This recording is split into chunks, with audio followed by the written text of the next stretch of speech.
All right, as we come into 2025, or maybe we have started 2025, really depends on when this video is coming out.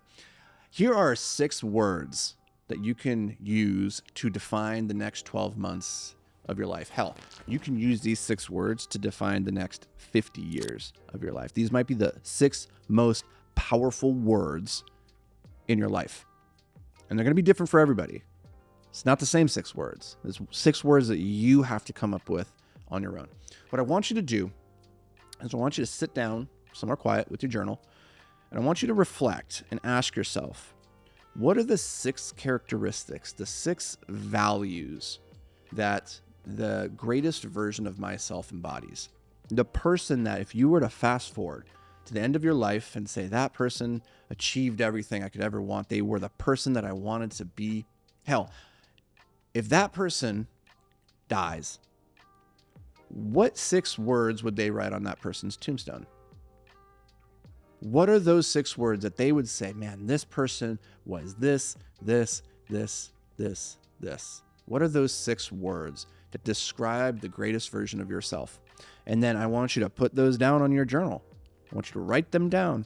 And I want you to write out why they mean so much to you, why those are the words that jumped out to you, that you want to be remembered for. That if somebody was to walk up to your grave years after you've passed and they see just those 6 words, they'd go, I have an idea of who that person was. What are those 6 words?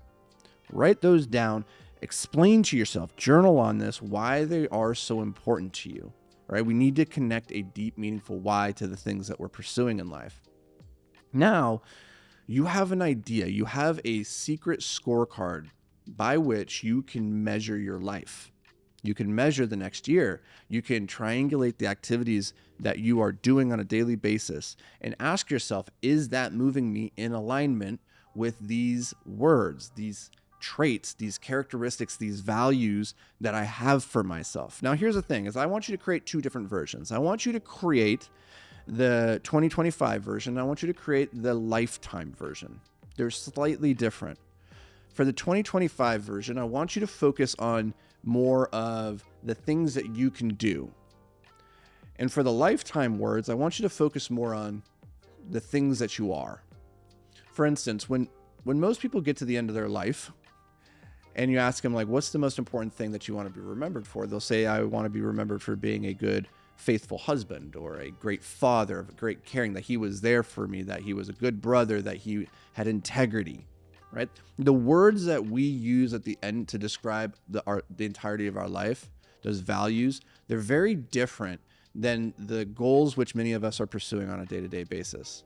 Nobody gets to the end of their life and says, you know what I want on my tombstone is to say that I was the CEO of a Fortune 500 company between 2012 and 2018. Like, no, that'd be you would, do you really want that on your tombstone? I don't think you do. And yet, that's the metric many of us are using to judge our success in life, right? Like, we go to the parties. I'm the CEO of this thing. I have this business. I'm a millionaire. I'm a social media influencer, whatever, right?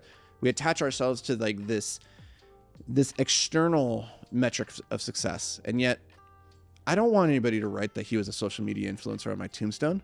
I don't want anybody to write he was a millionaire on his tombstone. That's not what I want to be remembered for. And yet, if we don't divorce these 2 things and say, okay, there are things I want to achieve in my life, but that's not necessarily the thing I want to be known for. That isn't the legacy that I'm leaving. It can be very easy to fixate just on the target of, I want to become a millionaire. I want to have a successful business. I want to be a New York Times bestselling author, right? The accolades. And instead of, what are the characteristics of the person underlying? Because that's what you're going to be remembered for. You're going to be remembered as the person who was disciplined enough to sit down and write. The person who was caring enough about building a business that could serve their customers, or building a community for their employees, right? So those underlying traits, and that's what we're trying to get to with these 6 words, trying to figure out how, if you were just to every day wake up and look at your journal and your calendar and say, how can I more perfectly embody these traits today?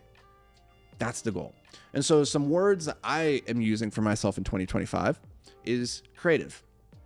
I want to be known as being creative, right? And like, that would be a cool thing for me to have on a tombstone. He was creative. He was like one of the most creative people. I don't know. For me, that's really important.